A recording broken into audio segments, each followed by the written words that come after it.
I'm Alana Burke, CEO of Your Life's Workshop, coach to entrepreneurs and solopreneurs across dozens of industries, and host of Good Business. With nearly 20 years' experience helping hundreds of clients create profitable, ethically driven, and sustainable businesses based on their life's work, I'm here to teach you how to do great work, make great money, and make a positive impact without feeling like you need a shower afterwards.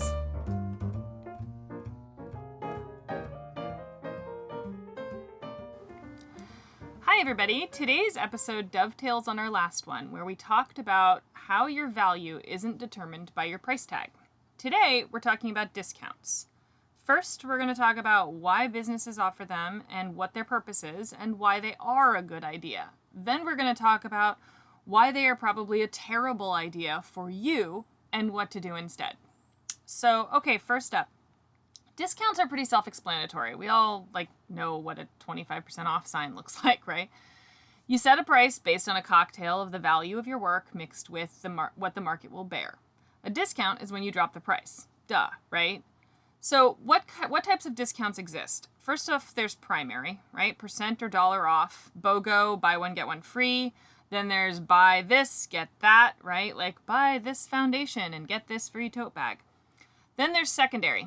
Pay up front, like getting a discount. If you pay for a whole project up front, you get a 10% discount, right? Coupons where you buy something and then you get a discount for the next time you come in. Insider clubs, the kind of thing where you, get 10 coffees and get an 11th one for free. We call these secondary because these are discounts that are offered for products you're already buying. They're not really meant to incentivize you to purchase. They're meant to incentivize you to purchase more, right? So you've already made a buying decision and now you're just kind of getting a reward for trying to get you to be a more loyal customer is essentially what secondary discounts are made for. So why do businesses offer discounts to begin with? First, because businesses are bad. This is like a not all-encompassing list, but these are the most common reasons. Because business is bad. Second, because they're trying to generate buzz. Third, because they have failed to market well. Fourth, because there's some sort of special event happening. And fifth, because the market has or is about to make a turn and their product is about to become irrelevant or has already done so. This can be seasonal. This can be some innovation in the market that's going to make whatever their thing is that they're selling no longer a necessity. So it gets, sold at bargain basements. We've all seen it, right? That could be anywhere. Anything from Halloween stuff gets discounted on November 1st to, last year's iPhone gets discounted when this year's iPhone comes out, or this month's iPhone apparently. So what kind of businesses should offer primary discounts, and what circumstances are considered good for discounts? First, product-based businesses that change offerings frequently. So seasonal merchandise. That's the perfect thing to discount. People only need it certain times of year, and it's not going to devalue anything by, again, offering that, discount on candy on November 1st. Commodities, daily use items, things that people are going to buy no matter what the price is, but that might incentivize them to buy more or to be more brand loyal. Things like, anywhere from soap to coffee, consumables, right? Then there's the high desire, high use items. So cars, houses, meals. So things people really, really want and are going to use a lot of. Those kinds of things are not going to devalue the actual product by offering a discount on them because people really, really want them and they really, really use them and they're expensive to begin with often. So why only these types? Why is this a bad idea for other types of businesses? First off, because their value is not in question, nor is it determined by price. If you're in a business where people will love your thing no matter what they pay for it, then discounts are basically irrelevant, and decisions around them can be based on whatever circumstances your business faces at the time. So if you need to generate liquidity, you need to raise some more money, you can totally offer a discount to do that if your product falls into one of those categories. But if you're a values-based business owner, then setting a price is only part of the equation. There's so much more to the mix to convey that value. Marketing, messaging, branding, content, touch points, and all the rest of it comes into play.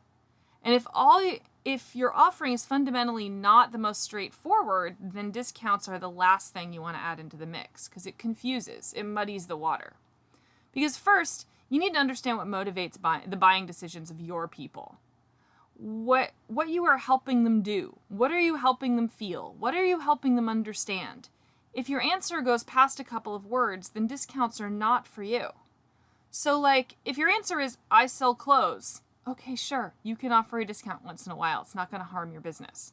But if it's something more like, I help purpose-driven healers create marketing plans that empathize with their mystical connection to the netherworld, well then, discounts are basically just a nice way of making your marketing complicated and yielding the opposite of the results that you want. So I want to address something really quickly here. It's kind of calling out a contradiction. In my last episode, I talked about how your value is not determined by your price. So that might feel like a contradiction to what I'm saying here. It isn't. Your value is not determined by your price, but it is determined by how empathetically you market yourself and the integrity with which you do so. So if you say, I charge X for my services because that's what I need to cover my expenses, make a comfortable profit, and continue to thrive, but in the very next breath, you're saying, actually, I'm totally comfortable taking 30% less, you are falling out of integrity and basically telling them that your primary price tag was totally bullshit.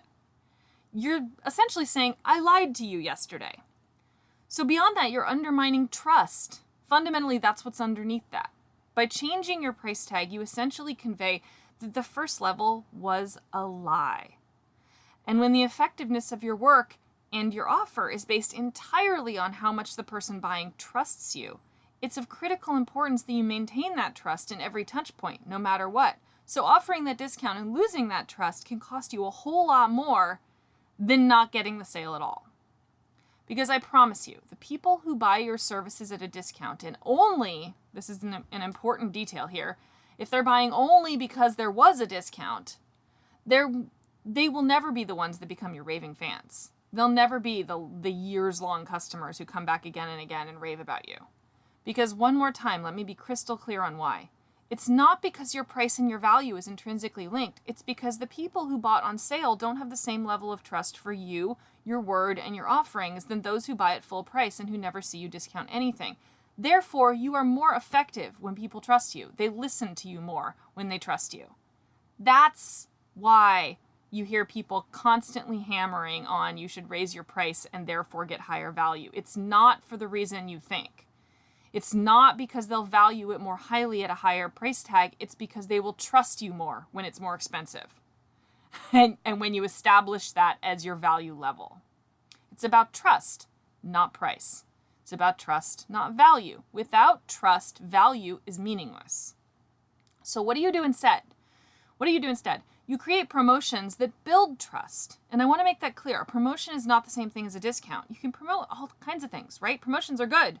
Of course you want to build buzz. That's marketing. I'm never going to say marketing's bad. I love marketing. Marketing's communication. We love marketing. So here are a few trust-building promotion ideas that absolutely work in promoting your offers and deepen the level of buy-in that new clients have right from the jump. And this is not a complete list, but you may want to go get a pen for this part. I'll wait. Okay? Go get a pen. Seriously. You're going to want to write this shit down. This is like actual stuff, you guys. Like, I know podcasts don't often give you like real things, but I'm going to actually give you lessons. This is stuff that I teach my clients. It's stuff I teach in courses. And so I'm going to give you a rundown of these are the most effective ones that I've seen that both build trust and establish value. So the first, the value add.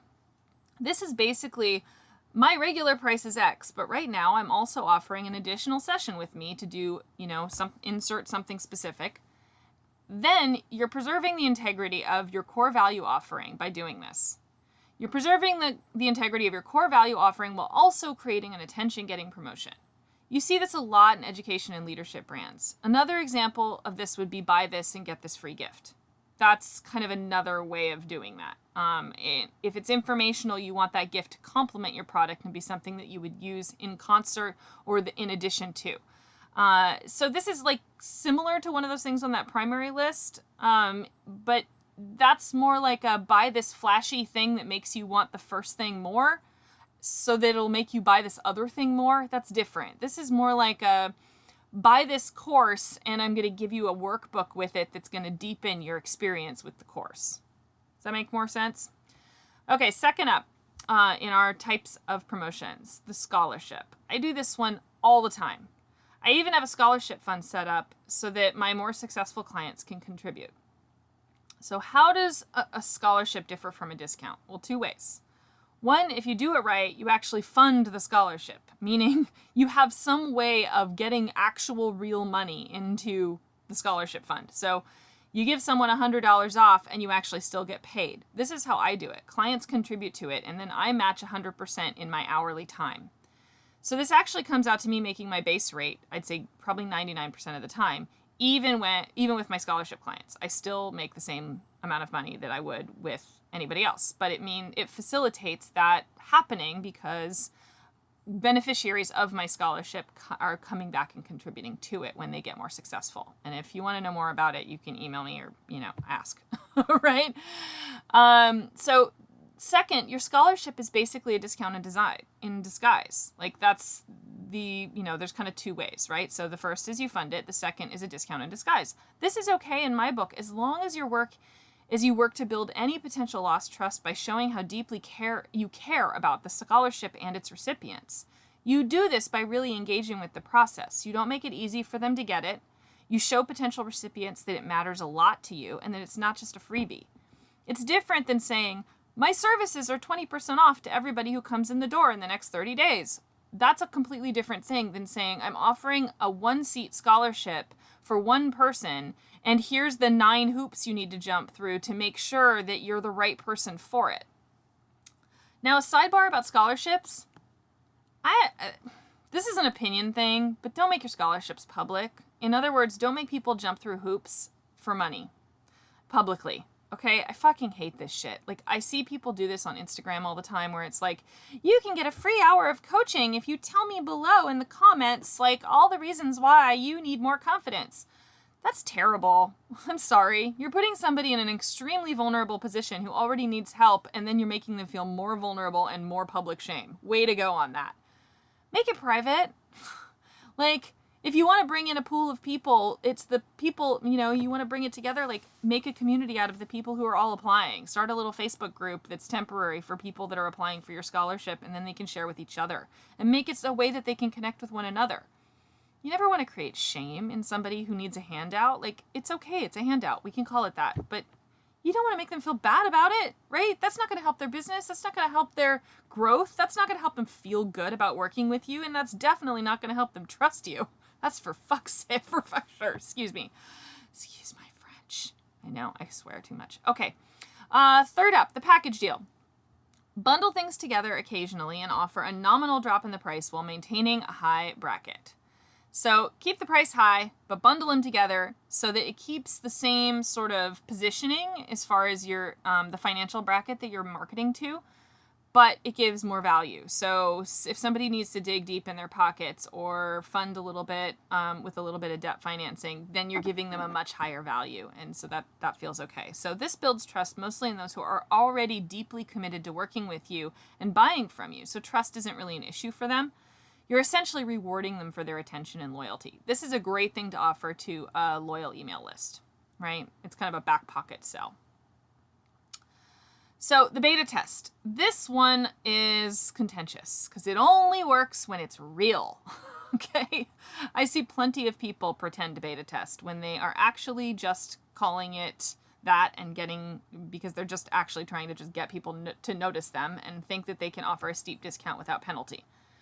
What they're actually doing and saying is, hi, I'm new and I have very little confidence in what I'm doing. Please, please, please, please, please, please, please buy my thing. I need people so bad. Seriously, please, please, please. I'll basically give it away. That is not a beta test, okay? A real beta test comes from someone who already knows what they're doing and legitimately wants to test a new offer. They do this in a clear and formal way. They ask for significant and specific feedback to use, and they use it as part of their process to grow and evolve. And believe me, people can smell the difference, okay? There are so many business coaches that tell people to offer beta tests to get their first clients. It's the stupidest idea ever. It's so transparent, okay? You're going to get a bunch of wrong people that are wrong for your offer and are just looking for a fucking bargain. That does nothing for your business growth, and it will stomp on your confidence when you're new. Please do not offer a beta test. There are other ways to get people in the door, and we'll talk about those on innumerable other episodes, but not today. Okay, and finally, the payment plan. I am a huge fan of payment plans. I do them all the time.